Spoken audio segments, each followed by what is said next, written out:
Alright, this is gonna be a little controversial, but I think Siva could be a subclass, but not without jumping a massive shark. This has been something that tons of people have thought about. A lot of debate of whether it's possible since it's not a paracausal power. And in my last video, some people even commented about how they wanted a Siva subclass. And you know, I do too. So I'm gonna give my opinion on it, talk about some of that lore, and a bit of the history of Siva.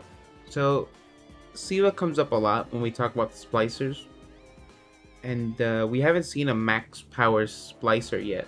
Axis was not a max power Splicer, you know?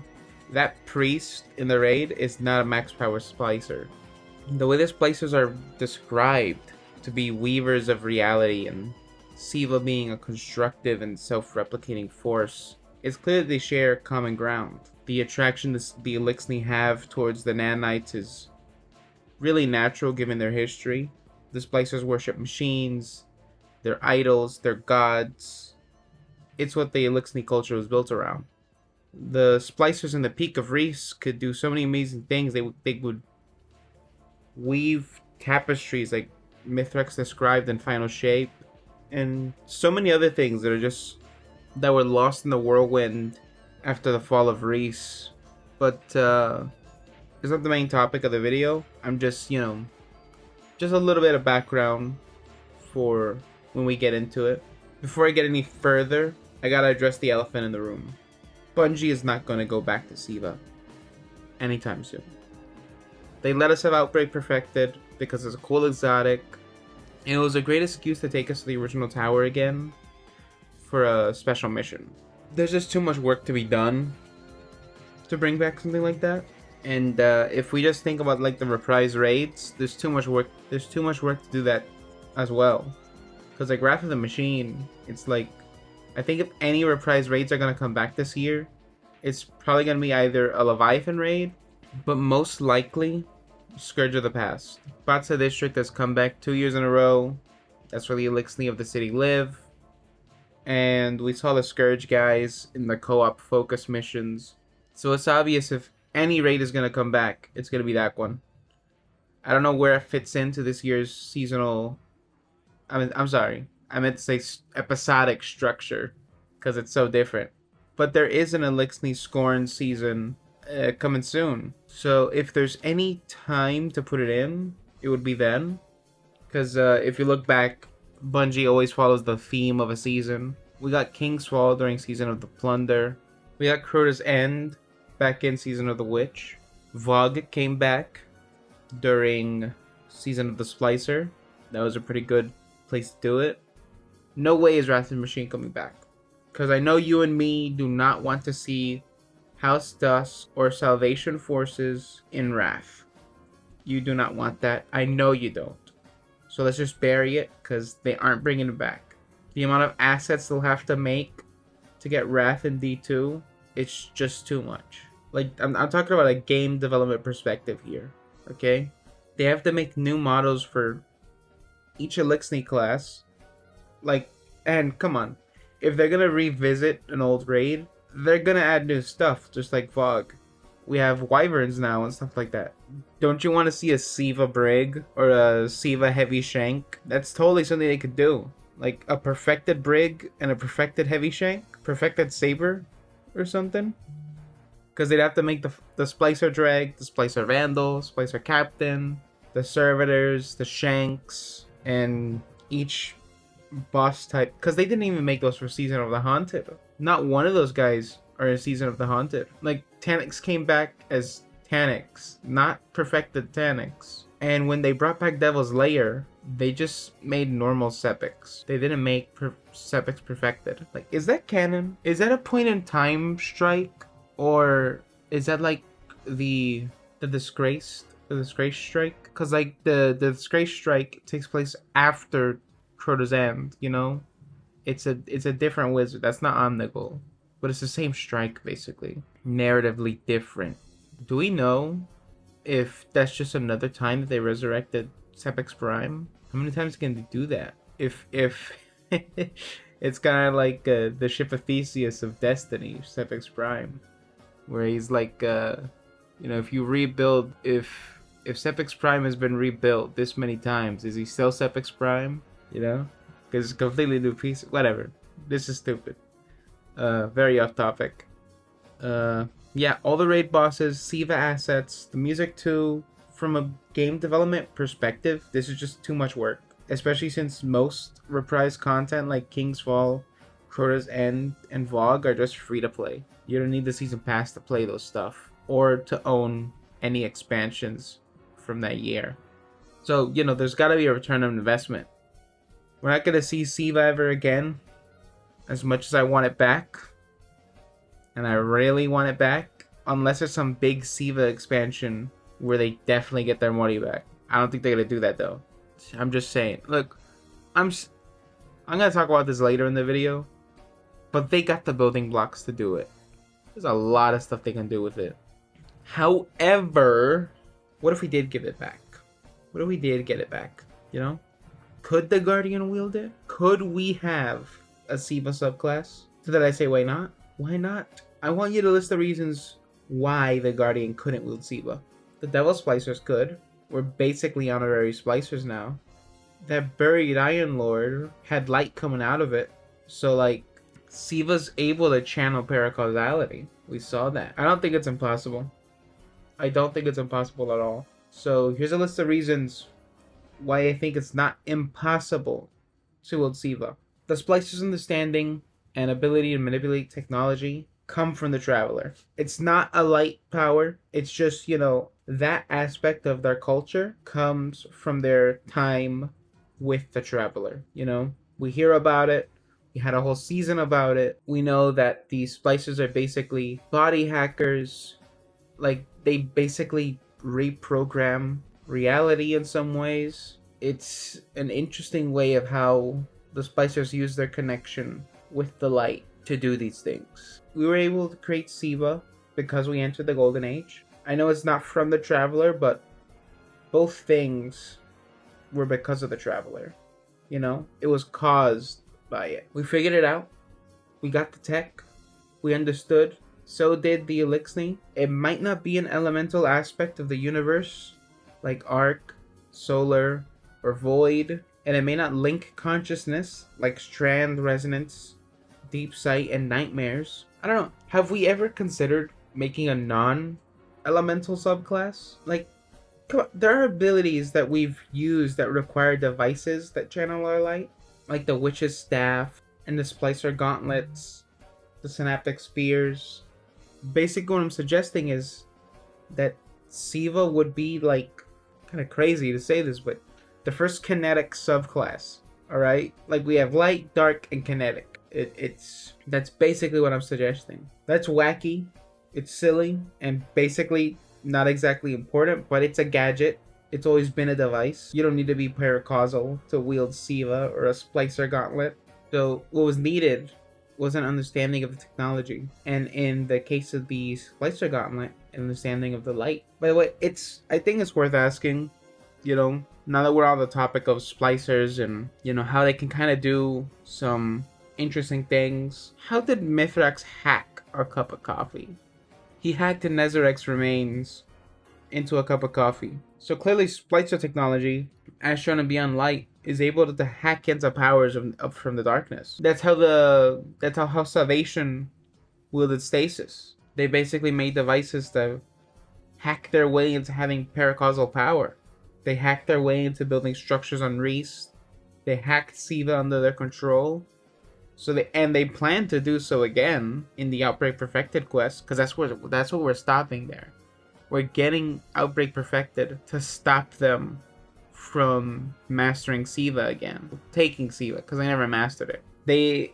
Another thing that these Splicers could do, they could hack us into the Vex network and the Cloud Arc. So we have a history of Splicers and their feats. We have a history of Splicer feats, and we don't exactly know their limits. Where does it end? What is the limit of a Splicer Gauntlet's abilities? And the Guardians, they share a ton of these abilities. I'm pretty sure we still have the Splicer Gauntlet on us. That's why we're still able to go in and out of the network, even now in episode echoes. I just think it would make sense. Our own paracausal connections via a Splicer gauntlet could allow us to manipulate and use Siva in some way. Same with Quicksilver. I don't think we'll get a Quicksilver subclass. I'm not suggesting that. There's nothing pointing towards that, at least not now. Even though Quicksilver is like a technologically more advanced version of Siva, we got Quicksilver Storm and the Ghost Shell that gives us some insight on how the material works. And it's kind of how Quicksilver is. It's a material, not exactly a weapon. Not in the way that Siva can be used. You can make weapons out of it, you know, like Quicksilver Storm and whatever. But no, we haven't seen a Quicksilver being used to kill directly. Not in the way Siva was used, where, you know, it consumes like organic and inorganic matter to replicate itself. However, Siva's directive, that's mostly because of Rasputin's interference with the mechanics, giving it the directive to eliminate the Iron Lords. It became the destroyer that inspired its namesake. I won't go into the entire story of why Rasputin did this. I'm not making these videos to catch people up. I'm making these videos for the people that actually play and like the narrative and its potential. You know, I'm not here to tell you the entire story of Destiny. You know, there are other channels for that. Honestly, it's Siva just has a lot of narrative potential. If they make a Destiny 3 and move on from 2, like a whole new game, it would be a great excuse to reuse Nessus. The Exodus Black had a Siva cache with it, but it was lost in the wreckage. Maybe the Vex took it and just got rid of it. It is believed that the design was inspired by Vex Radiolaria. To see a possible interaction there between the Vex and the Siva would be interesting. The key difference between Vex Radiolaria and Siva is that Radiolaria is sentient. Those are living creatures, you know? They're like algae, or what's it called? You know, those little things. They're like plankton. But Siva isn't sentient. It's just cycling through its directives over and over and over again. Consume, enhance, replicate, looping for centuries. Since the Siva on board the Exodus Black was dormant, it probably doesn't have such directives. I know I already said I don't think Bungie is ever bringing back Siva, and they said that they're done with it. However, they wouldn't advertise a twist as big as Sabathun getting the light. They wouldn't tell us years prior, hey look, the Hive are gonna get the light soon. Like, imagine if they announced Destiny 2, they're like, yeah, the Red War is gonna happen, and in a few years, the Hive are gonna have the light. They wouldn't promo that. They wouldn't. So why would they advertise a twist as big as Siva? I know this opinion contradicts what I said earlier. How I don't think Siva will come back, but that's just from a development perspective.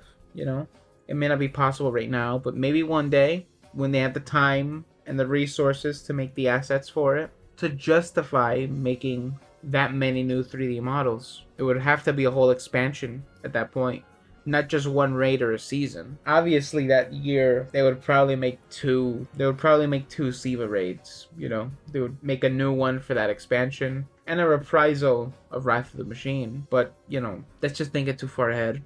Maybe one day they'll make a Siva expansion to justify making that many new 3D models. My point is, narratively the building blocks are there, but physically it might not be possible. Siva was a significant threat to the solar system. I mean, some of it got out of Russia, a little bit of it.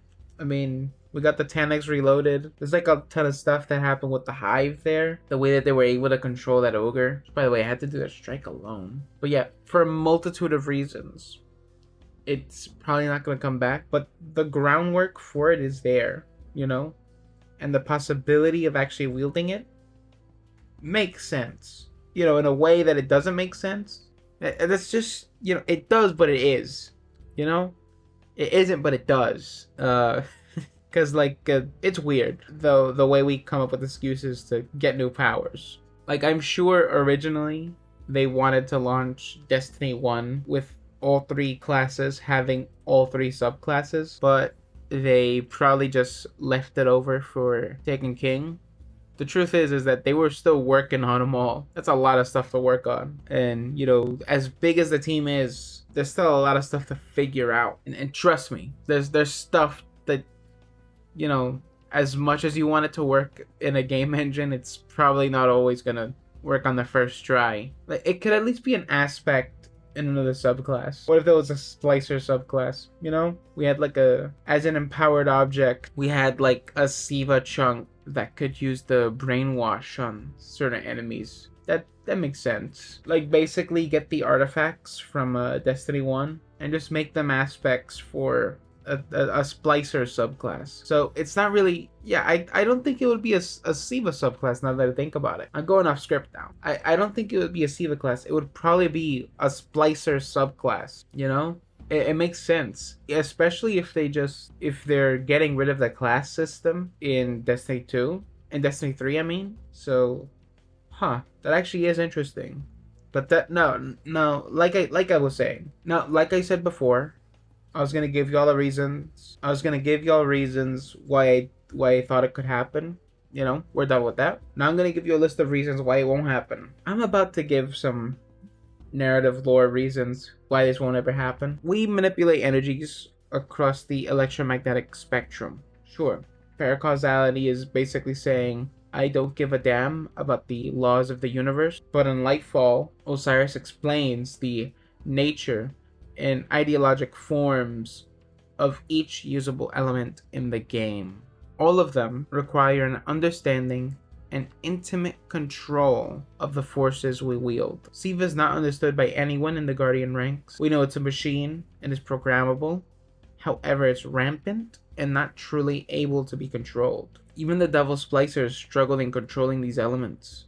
Perhaps given time, they would be able to master it, but in truth, there's no telling what would become of it. They could have ended up being completely consumed by Siva because it made them super aggressive.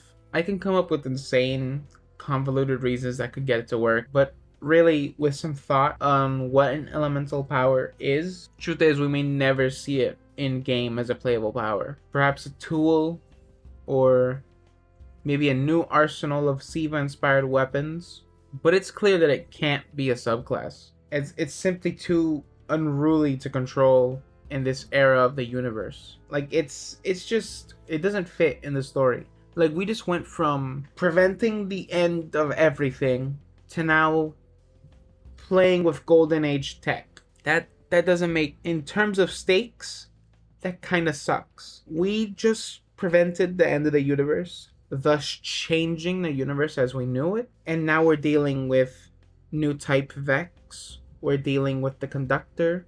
We're going to be dealing with Scorn zombie vampires, which is insane. And we don't know what's going on in Season of Heresy. We just know that the ship is decaying and we're probably going to see a big worm's bones. Because that's what the Dreadnought is. Big worm's bones. Big worm with bones. I guess. Do the worms have bones? Do worm gods have bones? Gotta look that up. Do hive worms have bones? Whatever. Closing thoughts.